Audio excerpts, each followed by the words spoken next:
뉴스 시작합니다. 저는 동정민입니다. 윤석열 대통령의 탄핵 심판 10차 변론이 모레 오후 3시로 확정됐습니다. 재판일과 겹치니 닷새 늦춰달라는 대통령 측의 요청을 헌법재판소가 거부했습니다. 대통령 사정만 봐줄 수는 없다고요. 대신 대통령 측의 요청을 일부는 반영해서 재판 시간을 1시간 늦춰주기로 했습니다. 이기상 기자입니다.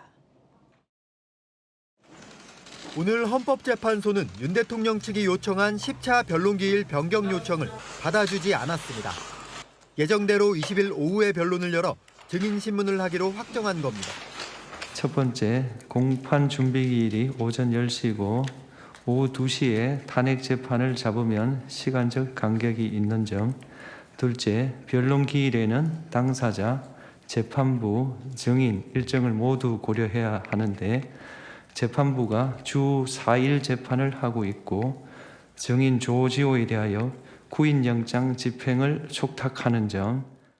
10차 변론기일에는 한덕수 국무총리와 홍장원 국가정보원 1차장, 조지호 전 경찰청장이 증인으로 채택돼 있는데 모두 대통령 측 증인이라는 점도 이유로 들었습니다.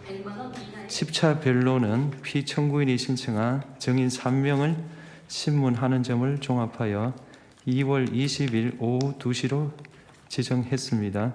양 당사자 측에서는 이러한 점을 널리 양해해 주시기 바랍니다. 대통령 측은 20일 오전 서울중앙지법에서 열리는 내란죄 형사재판 첫 공판준비기일에 구속 취소 신문까지 준비할 내용이 많다며 시간 조정을 요청했습니다. 다음 기일을 거부하거나 이런 차원의 문제가 아니고 다음 기일이 형사사건 변론 준비와 구속 취소 청구에 대한 신문기일입니다. 재판을 부득이 참석하지 못할 사유가 발생할 수 있어서 가능하면 시간을 좀 조정해 주실 수 있는지 다시 한번 좀 의논을 해 주십사고 말씀을 드립니다. 결국 헌재는 20일 탄핵 심판 시작 시간을 2시에서 3시로 1시간 늦추기로 했습니다. 올해 10차 변론기일을 끝으로 증인신문이 사실상 끝날 걸로 예상되는 상황이라 대통령 탄핵 심판은 사실상 이달 중 최후 변론과 3월 중 선고만 남겨놓게 됐다는 분석입니다. 채널A 뉴스 이기상입니다. 마지막 증인 신문이 될 수도 있는 모레 10차 변론기일 가장 관심이 모아지는 증인 역시 홍장원 전 국정원 1차장입니다. 정치인 체포 명단 그 메모지를 쓴 장소와 작성자를 두고 치열한 공방이 예상됩니다. 이세하 기자입니다. 모레 탄핵 심판 10차 변론의 증인으로 나서는 홍장원 전 국가정보원 1차장. 모레 증인신문에선 홍 전 차장의 이른바 정치인 체포 명단 메모를 둘러싼 대통령 측의 거센 공세가 예상됩니다. 홍 전 차장은 앞서 5차 변론에서 계엄 당일 여인영 방첩사령관이 전화로 불러준 체포 대상자 명단을 급히 메모했고 보좌관을 시켜 다시 정리했다고 증언했습니다. 제가 막 쓴 메모를 보고 제 보좌관이 정서로 옮겨 적은 거고 요 밑에 막 흘려 써 있는 부분은 제 그 메모에다가 추가로 제가 그 위에 덧붙여서 메모를 해놓은 겁니다. 하지만 지난 13일 헌재에 나온 조태용 국가정보원장은 이 메모는 4가지 버전이 있다며 신빙성 문제를 제기했습니다. 제가 파악을 해보니까 메모가 4가지 종류의 메모가 있었다라고 말씀드릴 수 있습니다. 비상계엄 당일 밤 11시 6분 국정원장 공관 앞에서 메모를 작성했다는 홍 전 차장 진술도 조 원장은 CCTV 확인 결과 사실이 아니라고 증언했습니다. 홍장원 차장은 거기가 아니고 그 청사에 있는 본인 사무실에 있었습니다. 기존 증언 내용에 거짓이 없다는 홍 전 차장의 진술 내용에 관심이 모아집니다. 채널A 뉴스 이세아입니다. 자, 방금 보신 핵심 증인 홍장원 전 국정원 1차장은 잠시 후 제가 스튜디오에서 직접 만나서 엇갈리는 대목들 한번 물어보겠습니다. 오늘 헌법재판관과 대통령 대리인단 간에 설전도 벌어졌습니다. 헌재가 이 수사기관 조서를 증거로 채택하자 대통령 변호인 한 명은 가방을 싸들고 심판정을 퇴장했습니다. 김정근 기자입니다. 윤석열 대통령 대리인단의 조대원 변호사가 자리에서 일어나 이의를 제기합니다. 탄핵 심판에 나오지 않은 문상호 전 정보사령관의 진술 조서를 증거로 채택하는 걸 반대하고 나선 겁니다. 이 법정에 나오지 않은, 증인으로 나오지 않은, 그래서 피청구인 측에서 반대 심원으로 신빙성을 탄핵할 수 없는 그 진술 조서에 대해서 증거 조사하는 것은 이 법률에 위반된다고 생각됩니다. 재판부의 증거 결정은 이미 제4차 기일에 이루어졌습니다. 따라서 지금 이 신청하는 것이 기간을 놓친 게 아닌가 하는 생각도 들고. 조 변호사는 마이크도 없이 계속 항의했지만 재판부 답변을 들을 수는 없었습니다. 진술 내용은 증거 능력이 없기 때문에 그 증거 조사할 수 없습니다. 계속 하시죠. 이후 잠시 자리에 앉아있던 조 변호사는 가방을 싸들고 헌재 심판정 밖으로 나갔습니다. 대통령 측은 이진우 전 수도방위 사령관 진술 조서의 증거 능력에도 문제를 제기했습니다. 그 내용에 대해서 답변들이 곤란하다고 분명히 법정에서도 얘기를 했는데 다시 증거 능력을 인정하셨는데요. 진술 과정이 다 영상으로 녹화가 되어 있습니다. 참작이 되어서 증거로 채택했고 다시 논의를 원하신다면 다시 논의해 보겠습니다. 반면 국회 측은 헌재 증거 채택에 별도 이의 없이 윤 대통령의 신속한 파면을 촉구했습니다. 피청구인이 대통령의 직무에 복귀하게 된다면 이는 더 큰 재앙을 불러오는 것으로 우리 공동체와 구성원 모두를 위험에 빠뜨리는. 대통령 측은 비상계엄은 합법적, 평화적 계엄이었다며 대국민 호소 목적이었던 만큼 기각 결정을 내려달라고 했습니다. 채널A 뉴스 김정근입니다. 대통령의 비상계엄은 정당했나? 그 평가를 두고 여권 잠룡들이 속속 입장을 밝히고 있는데요. 그 생각들이 제각각입니다. 이세진 기자입니다. 홍준표 대구시장은 윤 대통령의 비상계엄 선포가 사실상 2시간의 해프닝이라며 불법으로 보긴 어렵다고 말했습니다. 홍 시장은 한 언론 인터뷰에서 윤 대통령이 비상대권을 행사한 것이고 정권 찬탈의 목적이 없어 내란죄도 성립되지 않는다고 밝혔습니다.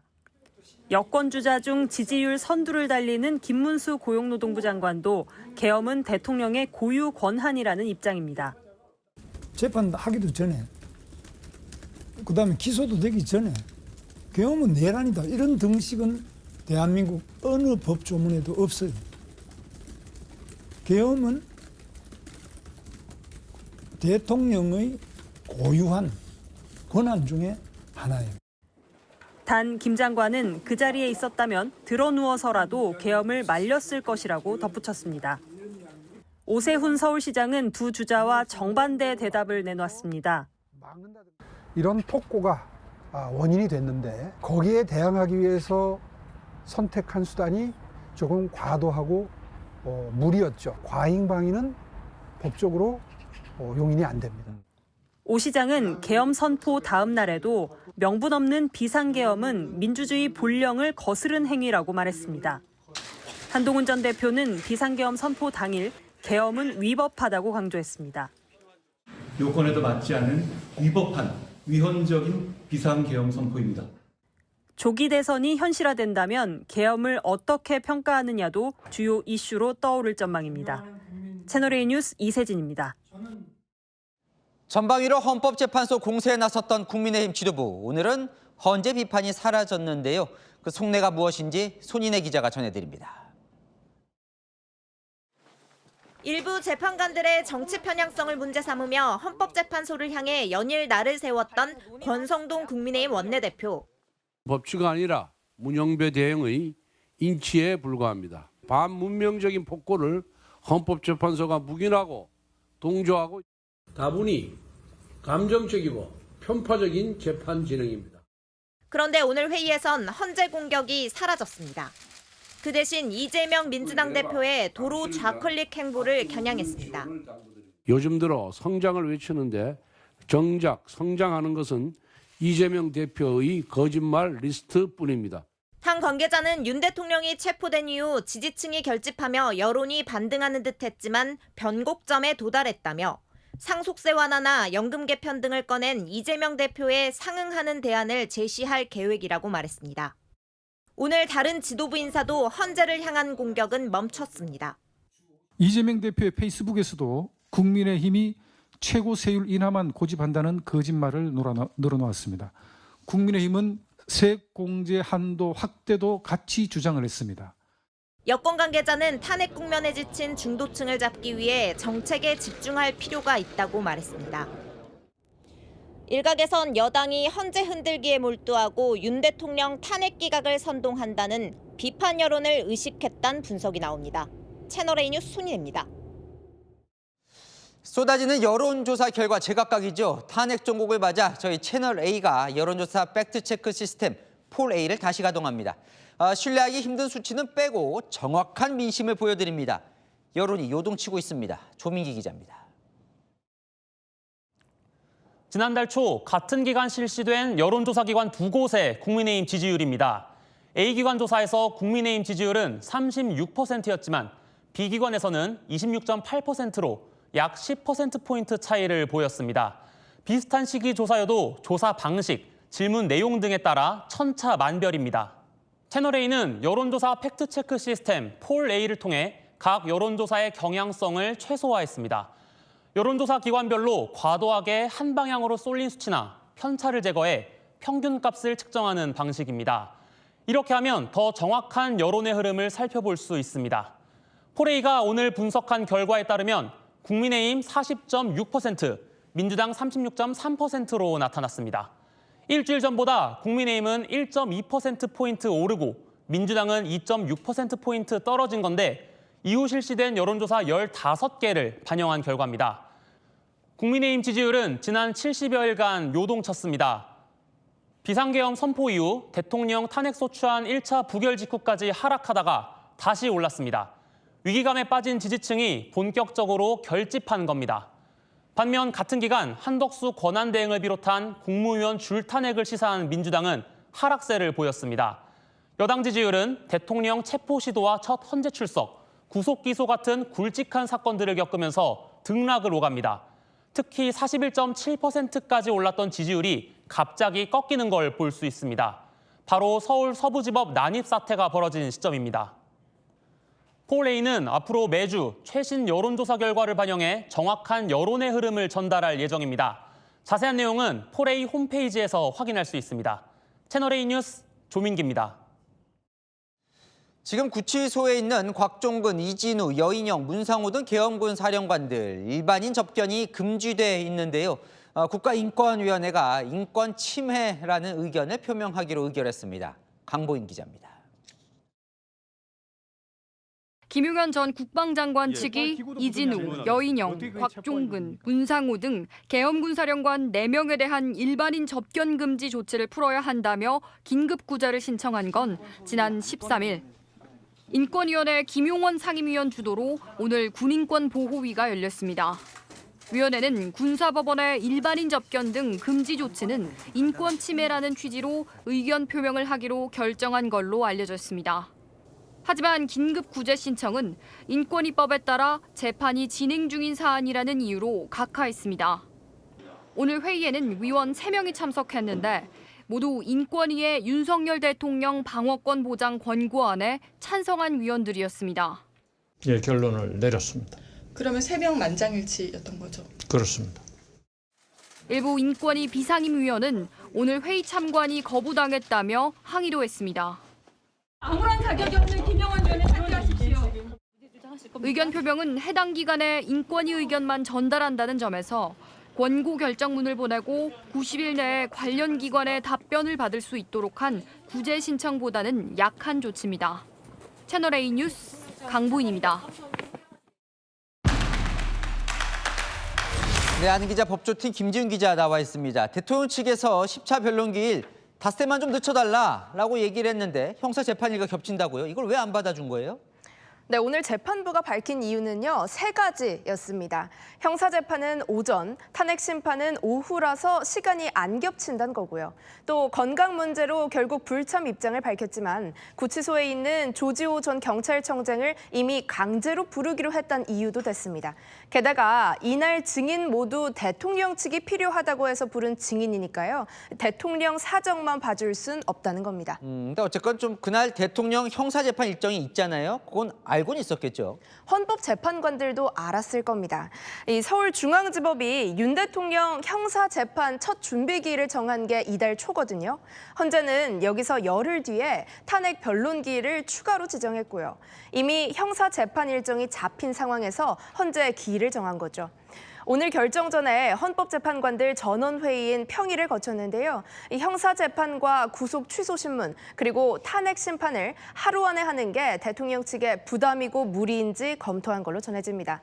다만 형사재판은요. 정식 변론이 아닌 준비 기일은 통상 1시간 내로 금방 끝난다는 점, 또 대통령의 구속 취소 신문도 대통령이 반드시 출석할 필요는 없다는 점을 고려하고 20일 변론 일정을 고수한 걸로 보입니다.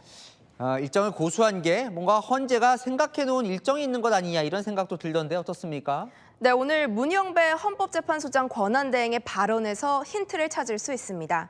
20일 변론 고수 입장을 밝히면서요. 10차 변론은 피청구인 측이 신청한 증인을 신문하는 점을 고려했다라고 말했거든요. 그러니까 대통령 측이 요청을 받아줘서 추가 기일도 잡고 증인도 불렀는데 이 날짜까지 원하는 대로 들어주면 너무 대통령 측에 끌려가는 거 아니냐는 심리가 작동했을 가능성도 있습니다. 헌재와 대통령 측은 그동안 재판 진행 일정이나 절차 등에서 신경전을 벌여왔죠. 제 말을 자꾸 의미를 부여하지 마시고 이게 제가 진행하는 대본입니다. 이거 제가 쓴 게 아닙니다. 지금과 같은 심리가 계속된다면 대리인단은 중대한 결심을 할 수밖에 없다는 점을 말씀드립니다. 게다가 오는 4월 18일 문영배 이미선 재판관의 퇴임을 앞둔 헌재 입장에서는요. 재판 일정을 더 늦췄다건 선고 일정 등이 미뤄질 수도 있다고 생각했을 것 같습니다. 오늘 이게 좀 궁금하던데 대통령이 헌재까지 왔어요. 근데 왔는데 재판 안 보고 다시 구치소로 돌아갔습니다. 왜 그런 거예요? 네, 타임라인을 준비해봤는데요. 대통령이 탄 호송차가 헌재에 도착한 게 오후 12시 28분, 대리인단이 헌재에 도착한 게 1시 5분인데요. 대통령은 1시간 뒤 그대로 헌재를 떠나서 구치소로 갔습니다. 대리인단에 따르면요. 윤 대통령 이 1시간 동안 대통령 측 발표 내용을 구체적으로 확인하고 대리인단에 일임하는 게 좋겠다고 판단했다고 합니다.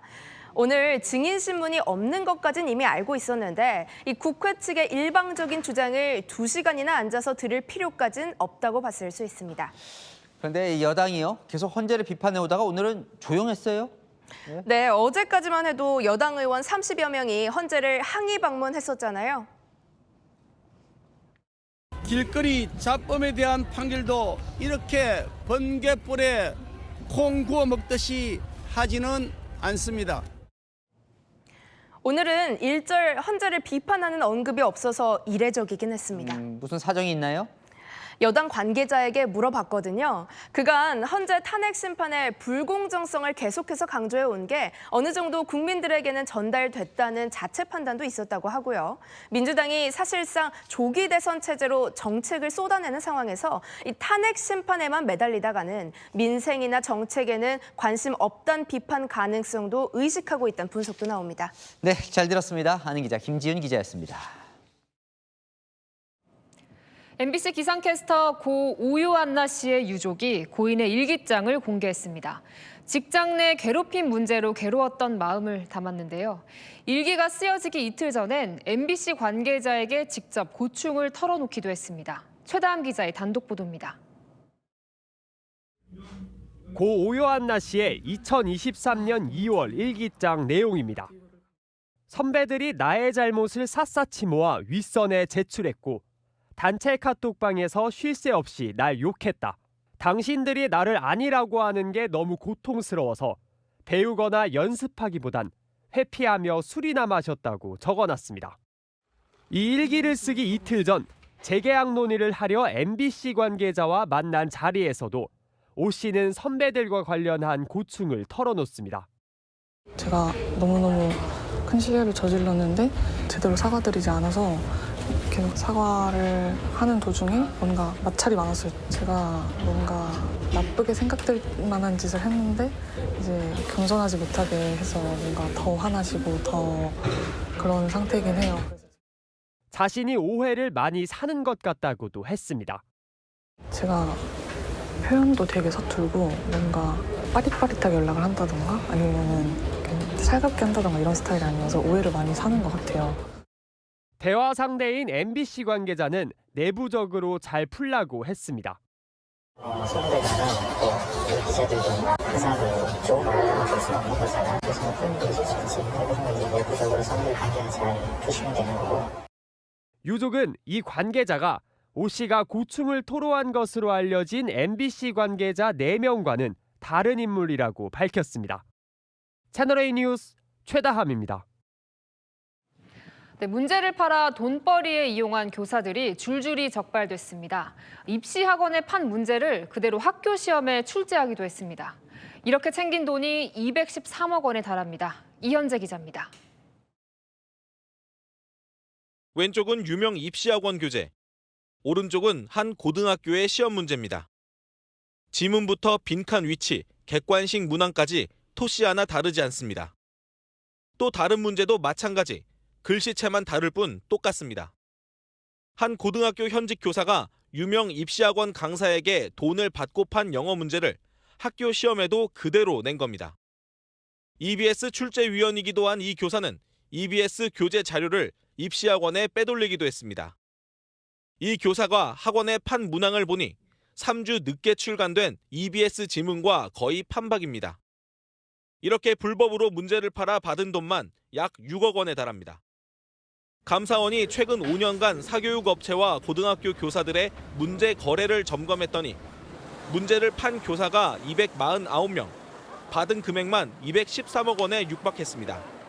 EBS 교재 집필지 명단, 인맥, 학연 등을 통해 출제 능력이 있는 교원을 접촉해 거래를 제한합니다. 상호 소개와 새로운 교원 소개를 통해 문항 거래가 확산했습니다. 거래의 3분의 2 이상이 서울에 집중됐습니다. 특히 이곳 대치동이나 목동 같은 사교육 1번지 인근 학교 교사들이 많았습니다. 감사원은 비위 정도가 심한 교사 29명에 대해 교육부에 징계를 요구했습니다. 교육부는 징계 추진과 함께 재발 방지책 마련을 약속했습니다. 채널A 뉴스 이현재입니다. 마약을 상습 투약한 혐의로 1심에서 징역형을 선고받은 배우 유아인 씨가 2심에서 집행유예를 받아 풀려났습니다. 법정 구속 5개월 만입니다. 송정현 기자입니다. 마약 상습 투약 혐의로 재판을 받아온 배우 유아인 씨가 5개월 만에 풀려났습니다. 오늘 항소심 재판부가 유 씨에게 징역 1년에 집행유예 2년을 선고한 겁니다. 앞서 1심 재판부는 향정신성 의약품 의존도가 심각해 재범 우려가 있다며 징역 1년에 벌금 200만 원을 선고하고 유 씨를 법정 구속했습니다. 오늘 항소심 재판부도 엄벌이 필요하다는 점은 인정했습니다. 하지만 5개월 넘게 구속돼 반성하고 동종범행 전과가 없는 점 등을 고려했다며 집행유예형을 내린 이유를 설명했습니다. 약물 의존성도 상당 부분 극복한 것으로 보인다는 점도 이유로 들었습니다. 오늘 삭발한 상태로 항소심 법정에 출석한 유 씨는 집행유예를 선고한 재판부를 향해 허리를 숙여 인사했습니다. 유 씨는 오늘 판결 직후 바로 석방됐고 앞으로 40시간 동안 약물 치료 강의를 수강해야 합니다. 채널A 뉴스 송정현입니다. 인도나 도로가에 주차된 오토바이, 통행을 방해하고 안전을 위협해도 속수무책이었는데요.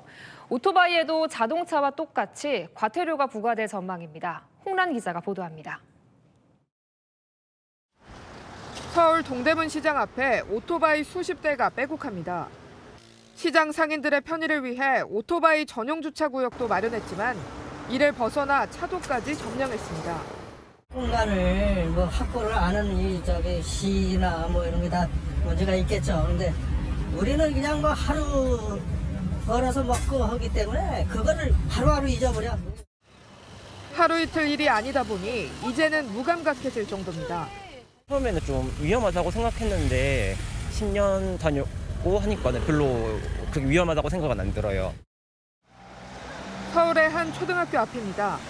어린이 보호구역에 있는 오토바이에는 오래 방치된 듯 먼지가 쌓여 있습니다. 인도에 세워진 오토바이가 얼마나 되는지 확인해 보겠습니다.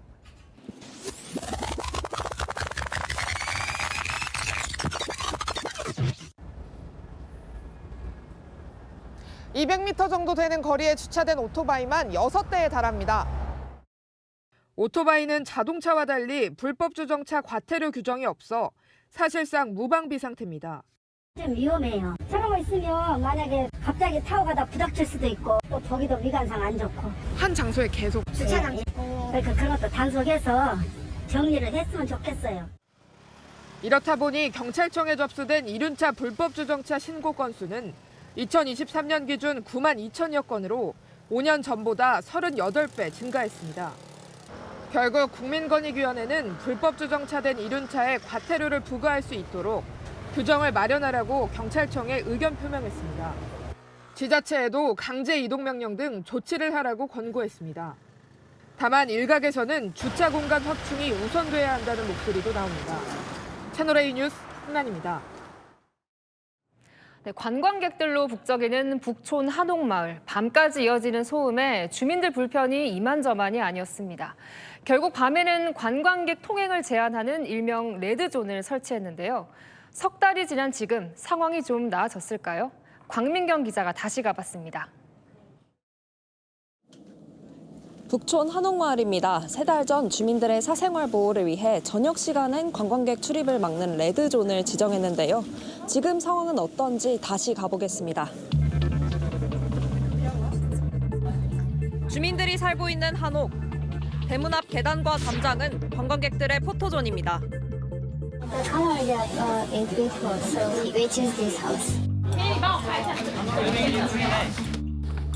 집 앞과 골목 곳곳엔 관광객들이 남긴 일회용 컵 쓰레기가 나뒹굽니다. 대화 소음은 물론 캐리어 끄는 소리도 하루 종일 이어집니다. 창문은 거의 안 열어요. 계속 들으면 애기 울음소리도 많이 들리고 외국어니까 더 이게 시끄럽게 들리는 것 같아요. 지난해 11월 종로구에서 관광객 출입을 통제하는 레드존을 지정했습니다. 오후 5시부터 다음 날 오전 10시까지 거주자 외 출입을 금지하는 겁니다. 관광객이 출입할 수 없는 오후 5시가 막 지났는데요. 정말 관광객이 없는지 한번 돌아보겠습니다. 개도 요원과 관광객들이 여전히 실랑이를 벌입니다. Excuse me, time is over. You can go anymore? No. Just a photo? No, no, no. 관광객들은 불만을 드러냅니다. 알고 있었는데요. 상황이랑 안 맞는 것 같아요. 왜냐면은 카페에도 지금도 영업하고 있고.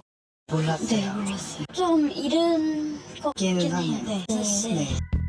깜깜한 밤이 돼도 관광객 발길이 이어집니다. Today is the last day we stay in Korea.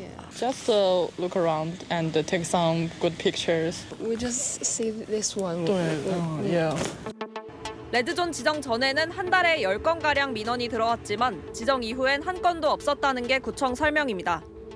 하지만 일부 주민들은 여전히 불안합니다. 이 동네가 작년에 이사를 엄청 갔어요. 막 3대째 살던 분들이.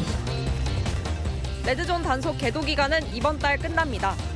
다음 달부터는 적발될 경우 10만 원의 과태료가 부과됩니다. 다시 간다, 광민경입니다. 네, 트럼프발 무역 전쟁에 안전자산으로 투자 수요가 몰리고 있습니다. 투자자들은 품귀 현상이 빚어지는 금 말고도 달러로 눈을 돌리고 있는데요. 달러로 저축하는 예금이 인기라고 합니다. 김태우 기자가 취재했습니다. 최근 금값이 치솟으며 안전자산에 대한 선호도가 높아지고 있습니다. 하지만 금을 사고 싶어도 살 수 없게 되자 안전자산 중 하나인 달러로 투자 수요가 몰리고 있는데요. 장롱 속에 잠자고 있는 달러 여윳돈을 저축하듯 차곡차곡 넣어두면 되는 외환 예금 통장이 인기를 끌고 있습니다. 작게는 1,000원에서 많게는 1,000만 원까지 예금을 달러로 바꿔 저축해둘 수 있습니다. 원금과 이자를 원화로 바꿔 환차익을 노릴 수 있고 미국 금리를 기준으로 해 원화 통장보다 금리가 1%포인트 정도 높은 게 장점입니다. 원달러 환율이 1,400원대까지 오르고 투자 수요까지 몰리면서 달러 예금 잔액은 98조 원 이상을 기록했습니다. 최근 2년 중 최고치인데 환율이 1,240원대였던 2년 전보다 원화 환산 잔액은 14조 원이나 늘었습니다. 미국발 경제 불확실성에 안전자산 선호도가 높아진 가운데 금 품귀 현상이 벌어지자 대체 투자 상품으로 시중 자금이 몰린다는 분석이 나옵니다. 안전자산에 대한 수요가 미 국채로 몰려갈 것이고 이게 달러 강세를 유발할 것이라는 전망이 확산되기 때문에 달러 예금으로 투자 자금이 몰리고 있는 것으로 보입니다. 달러 예금의 경우 달러를 살 때와 팔 때 붙는 환전 수수료가 있고 환율이 가입 시점보다 떨어지면 손해를 볼 수 있습니다. 채널A 뉴스 김태우입니다.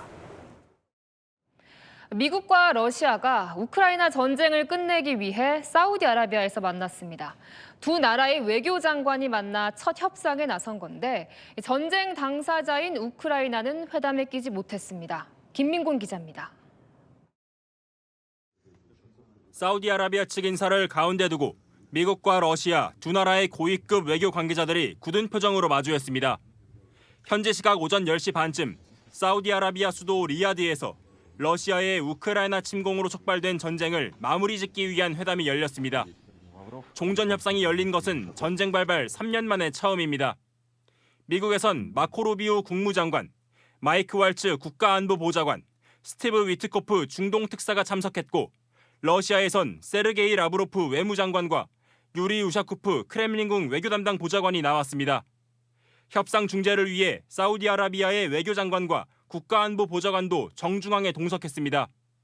하지만 정작 전쟁 당사자인 우크라이나는 배제된 채 철저히 미국과 러시아 두 나라 중심으로 진행된 겁니다. 러시아 측에선 이미 회담 전부터 우크라이나는 필요 없다고 강조했습니다. Это двусторонний переговор. Это двусторонний, чисто двусторонний. Успехов вам, спасибо огромное. Переговоров в Риаде не может быть. 볼로디미르 젤렌스키 우크라이나 대통령은 종전 논의를 주도한 미국을 비판하고 나섰습니다. Dass die USA heute Dinge sagen, die für Putin sehr angenehm sind. Ich denke, darin liegt der Kern, weil sie ihm gefallen wollen. 회담은 3시간이 지난 지금도 진행 중인 것으로 알려진 가운데 주요 외신 보도들은 종전 방식과 미러 정상회담 개최 등이 논의된 것으로 전망했습니다. 채널A 뉴스 김민곤입니다. 우크라이나는 러시아에 파병된 북한군을 겨냥해 연일 심리전을 펼치고 있습니다. 서툰 한국어로 직접 노래까지 불렀습니다. 송진섭 기자입니다. 병사들이 드넓은 설원을 헤매고 있고 이들을 드론이 쫓고 있습니다. 친우크라이나 단체가 러시아에 파병된 북한군의 모습이라며 공개한 영상입니다. 그런데 영상과 함께 구슬픈 음악이 등장합니다.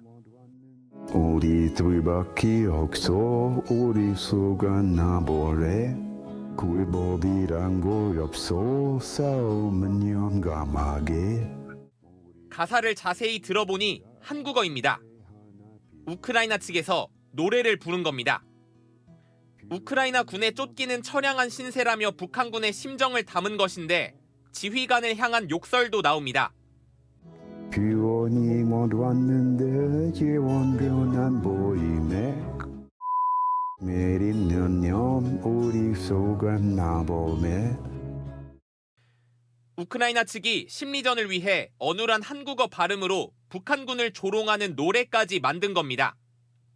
영상을 공개한 이 단체는 러시아 여단은 북한군을 무시하고 지원해주지 않았다며 러시아와 북한 사이에 불통을 표현했다고 밝혔습니다. 러시아와 우크라이나 전쟁의 종전 협상이 시작된 가운데 우크라이나는 북한군을 이용해 선전을 이어가고 있습니다. 최근엔 전투 현장에서 고전을 면치 못하는 북한군의 교신 내용을 도청해 공개하기도 했습니다. 타이밍이 바뀌어서 500m에서 지금 집중사가 간다. 조준 나가고 있다. 포스들 둘 부산강에서 지금 군이동 지상에 위해서 처치하는 중이다. 교신 내용을 입수한 우크라이나 정보당국은 한 달 전 최전선 쿠르스크 현장 상황이라며 여전히 북한군이 전투에 투입되고 있다고 밝혔습니다. 채널A 뉴스 송진섭입니다. 최첨단 정밀 유도 미사일 KT즘이 일선 부대에 처음으로 실전 배치됐습니다. 천둥의 순 우리말인 우레라는 별칭도 붙었는데요. 북한이 땅속에 숨겨둔 장사정포를 단숨에 파괴할 수 있어 장사정포 킬러라고도 불립니다. 이솔 기자입니다.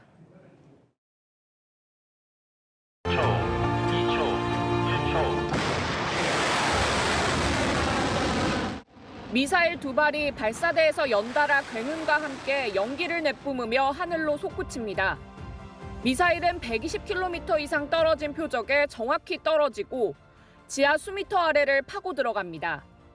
두 번째 미사일도 첫 번째 미사일이 떨어진 곳에 정확히 명중합니다.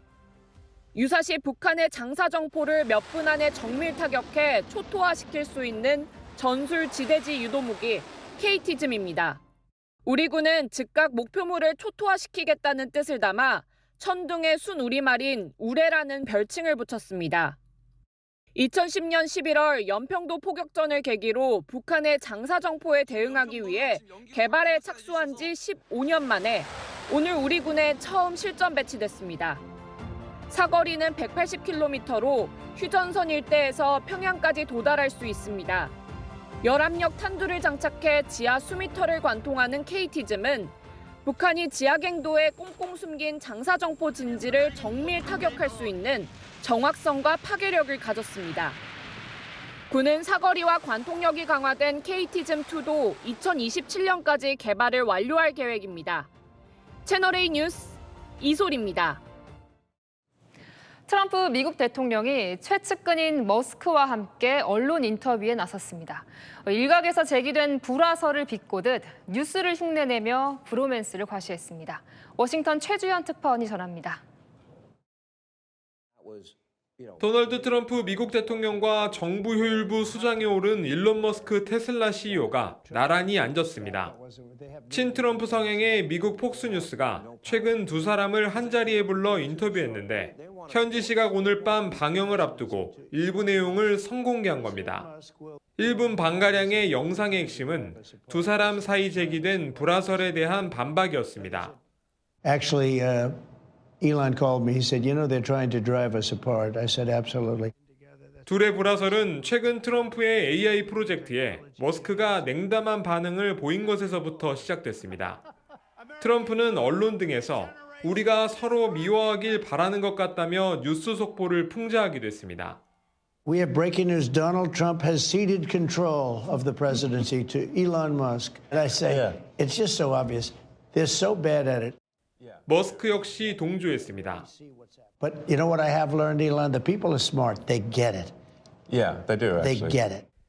현지 언론들은 최근 머스크가 정부 효율부 수장으로서 첫 기자회견을 할 때 트럼프가 참석해 지원 사격을 한 데 이어 방송 인터뷰까지 함께 응하면서 불화설을 정면 돌파하고 있다고 평가했습니다. 특히 인력 감축이나 지원금 삭감 등 머스크발 연방정부 개혁이 더욱 힘을 받을 것이라는 분석도 나옵니다. 워싱턴에서 채널A 뉴스 최주현입니다. 머스크가 지구에서 가장 똑똑한 AI라며 그록3를 공개했습니다. 역사상 최초로 로봇팔로 로켓을 회수하는 발사대부터 자율주행 자동차까지 머스크의 혁신 어디까지일까요? 임종민 기자입니다. AI에게 블록 게임인 테트리스와 비주얼들을 혼합한 훌륭한 게임을 만들어달라고 요청하자 코드가 끊임없이 길게 쏟아집니다. 코드를 직접 실행해보니 금세 간단한 게임이 완성됩니다. 일론 머스크가 이끄는 xAI의 새 인공지능 모델 그록3가 오늘 공개됐습니다. So the mission of xAI and Grok is to understand the universe. 머스크는 앞서 그록3를 향해 지구에서 가장 똑똑한 AI라고 말했습니다. 오늘 제품 발표에선 구글과 딥시크, 오픈 AI의 모델을 앞지른다며 미래 기술의 선도를 자신했습니다. 오늘 발표된 그록3를 필두로 일론 머스크 사단의 기술력은 나날이 발전하고 있습니다. 앞서 테슬라는 운전자 없이 차량이 줄지어 이동하는 공장 모습을 공개하며 자율주행 기술을 과시했습니다. 머스크의 또 다른 사업체 스페이스X는 로봇팔로 지구로 돌아오는 로켓을 회수하는 모습을 공개해 전 세계를 놀라게 했습니다.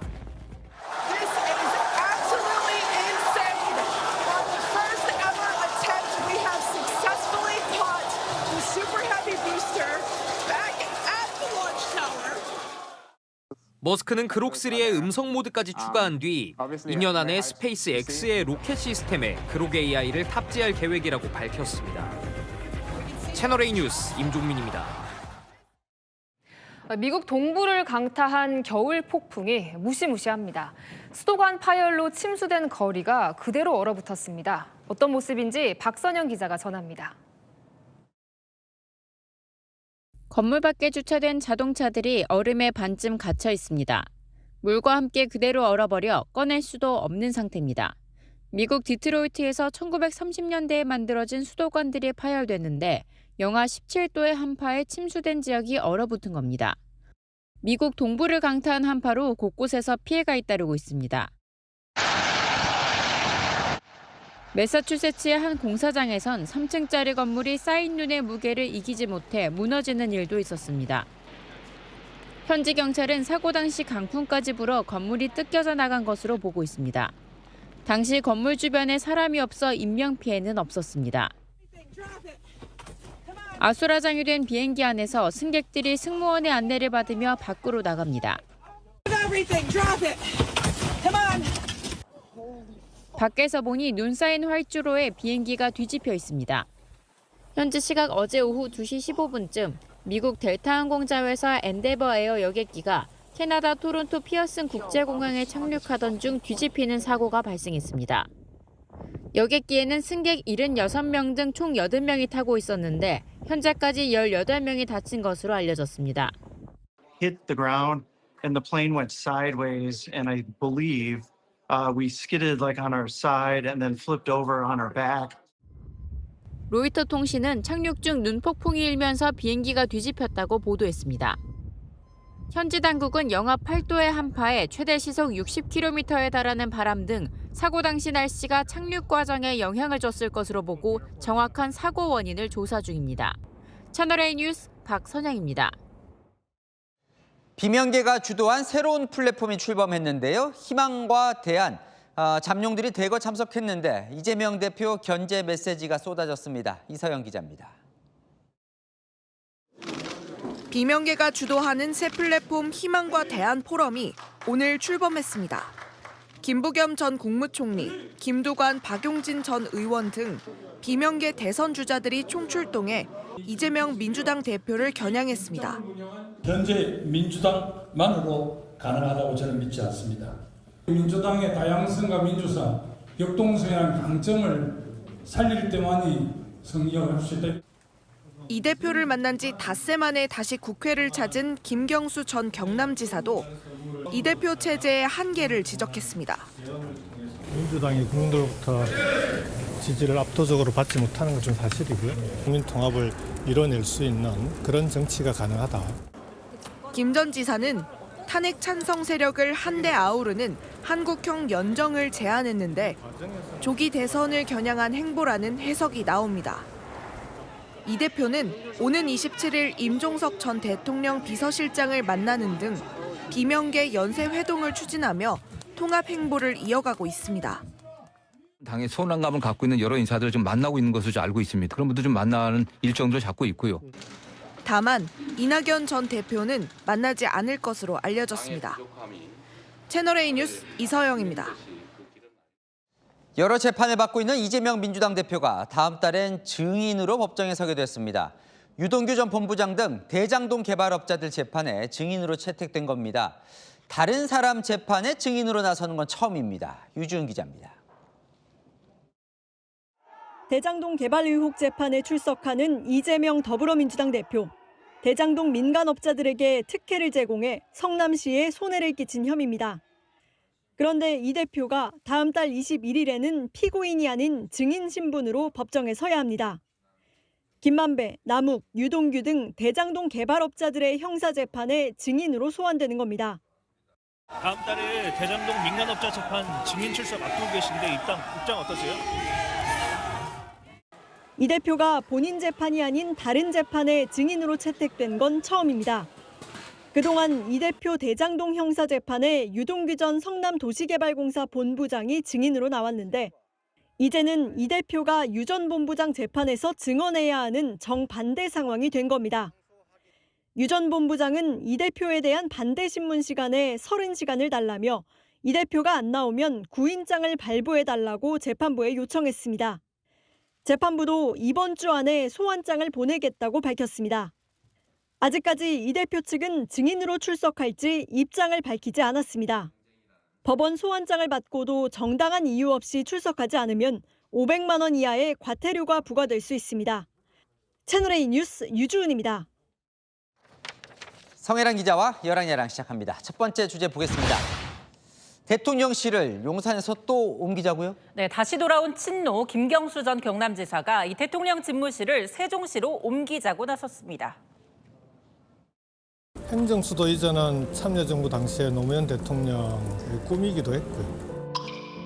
제 본시 목표는 대통령이 아니라 지역주의 극복과 국민 통합이었습니다. 그 가상하다고 대통령으로 시켜주신 거 아닙니까? 행정수도는 30년 전부터 추진됐던 것입니다. 이제는 행정수도로서 완성시켜야 될 때가 된 것 아니냐. 자, 그럼 용산은 어떡하고요? 네, 김 전 지사는 용산은 내란의 중심지가 됐고 청와대는 이미 개방돼서 보안 문제로 사용이 어렵다고 했습니다. 노무현 향수를 다시 꺼내드는 건가요? 네, 야권의 충청 지역 의원들도 너도 나도 집무실 옮기자던데요. 의외의 인물도 동참했습니다. 관저로 갈 수 있겠어요? 다음번에는 세종시로 가야죠. 저는 세종시로 가는 게 좋겠다고 생각하시고. 오, 유 장관도 세종파군요. 네, 하지만 이 말들은 야당 의원 곧바로 반박했습니다. 당장 세종시로 어떻게 가요? 아무 준비가 안 돼 있는데. 어떤 분은 청와대 가야 될지도 모르겠다 이렇게 생각할 수도 있잖아요. 그래서 손대지 말라 그런 거예요. 청와대파도 의외의 인물 숨어 있는데요. 홍준표 시장은 용산 이전이 치명적 실수였다며 청와대로 돌아가자 했습니다. 다들 옮기자고 하네요. 네, 하지만 이 사람만큼은 용산 사랑의 진심이죠. 지금의 대통령실이나 합참 지하청사 벙커의 경우는 어떻습니까? 훨씬 더 강도가 강합니다. 국민의힘 지도부도 용산 이전은 옳은 선택이었다고요. 이 세종파, 또 청와대파, 용산파까지 대통령 없는 대통령 집무실 두고 벌써부터 정치권 떠들썩한 모양새입니다. 네, 다음 주제 보겠습니다. 나래 수사하라? 오세훈 시장이요? 네, 채널A가 유력 정치인의 속내 들어보는 이 국회의사담 온라인 코너를 시작했는데요. 첫 손님 오세훈 시장, 아킬레스건으로 지적되는 명태균 건에 대해 오히려 목소리 높였습니다. 검찰 수사 한 번이면 끝납니다. 수사를 빨리 촉구해달라는 입장을 서울시에서 내시던데 오히려? 명태균 수사를 천천히 해가지고 전국이 출렁거리면 그건 검찰의 직무유기죠. 빨리 수사라고 제가 지금 매주 촉구하고 있습니다. 오히려 빨리 털고 가겠다는 건가요? 하지만 명 씨는 계속 오 시장을 겨냥하고 있죠. 오늘도 명 씨 측은 2021년 재보궐 당시 명 씨가 오 시장을 4번 만났다고 했는데요. 오 시장은 명 씨가 2번 찾아와 만난 것뿐이라고 했고 오히려 검찰을 비판했습니다. 자신 있다는 말씀이시네요, 이건. 아니 뭐 죄가 있으면 감옥 가는 거고 네. 죄가 없으면 빨리 정리되는 게 그게 국민들께 덜 혼란스럽게 해드리는 거 아니에요? 수사 천천히 하면 저는 그거 정치 검찰 민주당이 그걸 악용하지 않습니까? 명태균 씨 측도 객관적 자료 있다고 받아쳤습니다. 네, 주제 하나 더 보겠습니다. 조이 오랜만인데요. 김예지 의원의 안내견이죠. 어딜 가요? 네, 김 의원 곁에서 국회 곳곳을 누볐던 이 조이. 5년간의 국회 생활 마치고 은퇴합니다. 조이가 세운 최초의 기록만 저희가 모아봤는데요.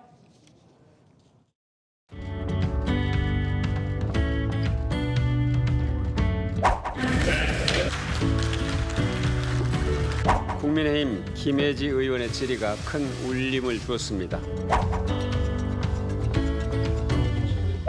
네, 경청해 주셔서 감사합니다.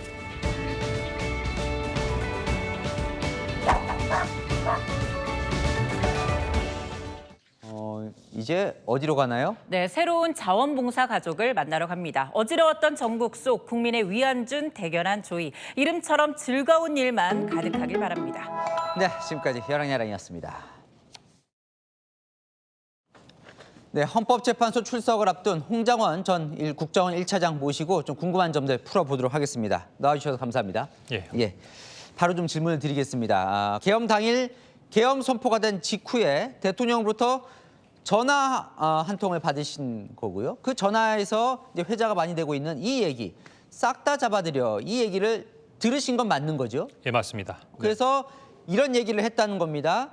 여인영 방첩사령관이 체포조가 나가 있는데 소재 파악이 안 된다라고 하면서 명단을 불러줬다는 거죠? 예, 소재 파악이 안 된다고 하면서 일단 위치 파악을, 위치 추적을 부탁했고요. 그 위치 추적을 해달라는 요청과 함께 자기들이 소재 파악을 하고 있고 위치 추적을 요청한 부분에 있어서의 명단을 불러드리겠다라고 얘기했습니다. 근데 여인영 방첩사령관 측은 지금은 체포라는 말을 한 적이 없다 이렇게 지금 얘기를 하고 있습니다. 좀 말이 엇갈리는데 어떻게 보십니까? 그야 지금 현재 말이 엇갈릴 수 있는 상황이 아니겠습니까? 지금 메모 갖고 오셨죠? 네. 예, 지금 이제 그 메모를 두면 거기에 이제 명단이 적혀 있습니다. 예, 저 메모를 언제 썼는지가 지금 논란입니다. 그죠? 네. 예, 언제 쓰신 겁니까? 저 메모는. 제가 보기에는 이 내용은 그러지 않아도 그 CCTV 동선과 관련해서 맞습니다. 조태용 원장님께서 지난 헌재에서 말씀하신 부분이 있어서 조금 설명을 드려야 될 것 같은데요. 예, 좀 해주시죠. 제가 그 CCTV에 11시 6분에 있는 내용만 꼭 집어서 얘기할 게 아니라 전체적인 동선을 얘기해야 한다라고도 말씀드렸고, 두 번째는 지금 그 국정원에서 이제 언론 쪽에다가 좀 나름대로 설명한 부분에 있어서 시간이나 장소가 상당히 많은 부분 차이가 나고 있어서 그런 부분에서는 양측이 정확한 부분을 좀 확인해 볼 필요가 있다라고 생각이 듭니다. 네, 한번 설명해 주시죠. 저게 지금 11시 6분에 작성된 걸로 그렇게 지금 알려져 있습니다. 그러니까 지금 여인영 사령관하고는 그날 3번을 통화를 합니다. 처음 통화는 10시 46분, 22시 46분에 하는데 지금 22시 46분에 전화는 제가 직무실에서 통화하거든요. 그거는 지금 체포자 명단이나 대통령으로부터 전화를 받기 이전이기 때문에 22시 23분에 있었던 비상계엄 이후에 국정원도 알지 못했던 비상계엄의 배경인가 무언가를 상황을 파악하기 위해서 여인영 방첩사령관에게 전화를 한 겁니다. 그때는 물론 국방부 차관이나 저희들 2, 3차장한테도 연락을 하면서 당시 어떤 상황이기 때문에 비상계엄이 났는가를 확인하는 차원에서 처음으로 22시 46분에 본청 직무실에서 1차로 통화한 적이 있습니다. 그다음에 2차로 통화한 부분은 22시 58분인데요. 그러니까 저 때는 체포조의가 나왔던 건 아니에요. 10시 46분은. 예, 10시 46분은 이제 비상계엄과 관련된 부분에 있어서 배경을 파악하기 위해서 제가 전화를 했던 거고요. 그때 뭐라 그랬습니까? 그때는 저희들도 몰랐습니다. 위에서 시키는 대로 하고 있습니다라고 방첩사도 이 상황에 대해서 잘 인지하지 못하고 있다는 식으로 저한테 얘기를 했습니다. 그랬죠. 그리고 나선. 그래서 제가 나름대로는 주변 상황을 파악했기 때문에 국정원장에게 이 내용을 보고해야겠다 생각을 했었는데 당시로서는 비상계엄 국무회에 참석한지를 모르고 있었기 때문에 공관에 계신 줄 알았습니다. 그래서 본청에서 약간 차량으로 3분 떨어져 있는 조태용 원장 공관으로 내려가게 됩니다. 그래서 공관에 내려가서 원장님이 어디 계신가를 확인해 보려고 하는데 비서실 직원을 통해서 자리에 안 계시고 외부에 나가셨다는 얘기를 듣고 지금 급한 상황이니까 원장님이 통화되니까 운전기사나 아니면 수행비서라도 통화를 할 수 있도록 연결해 보라고 지시하고 있는데 22시 53분에 그 보안폰에 대통령님이라고 찍히는 전화를 받게 된 겁니다. 2차 통화에서는 무슨 얘기를 했습니까? 23시 06분에 이렇게 그때 당시에 메모 펜을 꺼내셔서 공투해서 썼다 이렇게 지금 나와 있죠. 23시 06분에도 물론 이어지지만 당시 22시 58분에도 굉장히 중요한 내용도 있었습니다. 왜냐하면 22시 58분에도 공관 공투에서 한 48초 정도의 대화가 이루어지는데 그 대화의 내용들은 다음과 같습니다. 아까 22시 46분에 이야기할 때 뭐 특별한 부분의 사항이 없다는 식으로 얘기했기 때문에 제가 다시 어떻게 된 거야? 라고 물었고 방금 통화를 했기 때문에 부위에게 전화 받았어? 대통령이 지원해 주래.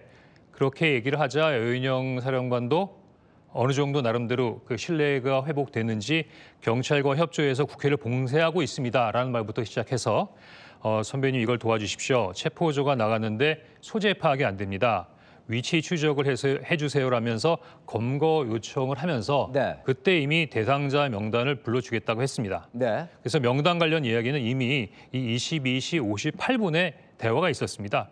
저도 명단을 불러준다고 해서 갑작스럽긴 했지만 이제 어두운 관저 공터에 있었으니까 일단은 그 주머니에서 펜과 메모지를 꺼내 적으려다가 여기서 대화가 중단된 것은 저희들이 보니까 일반 전화, 개인 폰으로 전화를 하고 있더라고요. 그래서 안 되겠다.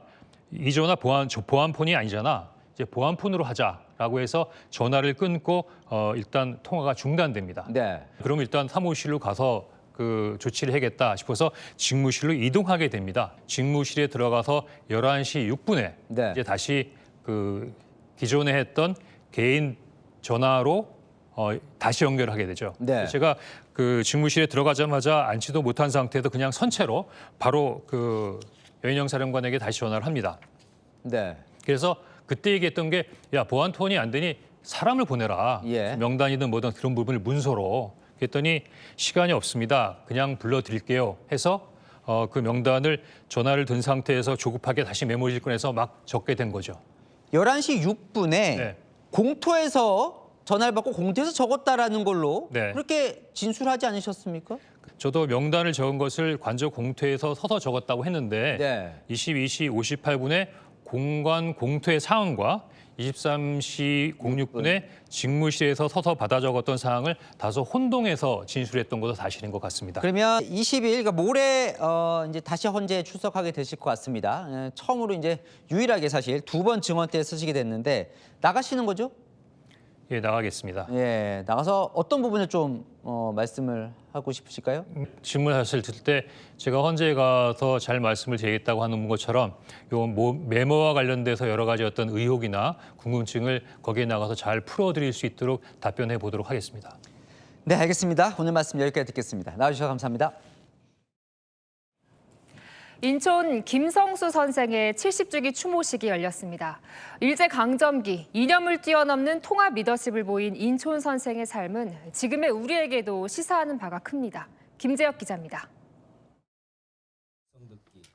오늘 남양주 묘역에선 인천 김성수 선생 서거 70주기 추모식이 열렸습니다. 올해 105세로 생전 인천과 함께했던 김영석 연세대 명예교수도 자리해 그 발자취를 되새겼습니다. 7년 모시고 있어 보니까요. 야산이 아니고 높은 산이에요. 인간적으로 존경받고 인격을 갖추는 배움을 내가 인천에게서 얻었다. 중앙중고, 고려대, 동아일보 경성방직을 운영하며 2대 부통령까지 지낸 인천 선생. 빚의 한내가 부통령 중임을 맡게 된 것을 공고하게 생각합니다. 이 나라의 민주화에 전력을 다하려 합니다.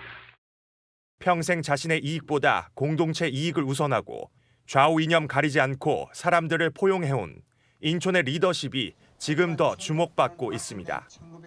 지난 연말 이후 국가적 고난과 혼란의 시간이 다가온 상황입니다. 선생께서 돌아가시기 직전까지 강조하고 실천하려고 하셨던 통합의 리더십이 난국을 헤쳐나갈 수 있는 길이라고 저희들은 굳게 믿고 있습니다. 채널A 뉴스 김재혁입니다. 오늘은 눈이 녹는다는 절기 우수인데요. 하지만 봄을 시샘하듯 추위가 매서웠습니다. 내일은 기온이 더 낮아지겠고요. 이번 주 내내 추위가 이어질 전망입니다. 한파특보도 확대 강화됐습니다. 중부와 경북에 한파주의보 발효 중인데요. 강원 내륙에는 한파경보까지 내려졌습니다. 내일 출근길 채비를 단단히 해야겠습니다. 아침 기온 서울 영하 7도, 체감 영하 12도로 매우 춥겠습니다. 내일 낮에도 찬바람의 체감 영하권인데요. 서울 1도, 체감 영하 3도로 종일 춥겠습니다. 대기도 점차 건조해지고 있습니다. 서울 등 수도권에도 건조특보가 발효됐는데요. 불이 나지 않도록 조심해야겠습니다. 당분간은 차가운 대륙고기압의 영향을 받겠고요. 맑은 날들이 이어질 전망입니다. 날씨였습니다. 학원에 문제를 팔아 돈을 번 교사가 249명이나 적발됐습니다. 똑같은 문제를 학교 시험에 냈으니 해당 학원 다닌 학생들만 특혜를 본 거지요. 한 해 사교육비 27조 원, 일부 교사의 무너진 양심에 공교육과 공정이 무너지고 있습니다. 마침표 찍겠습니다. 부업 교사 아웃. 뉴스에 마칩니다. 감사합니다.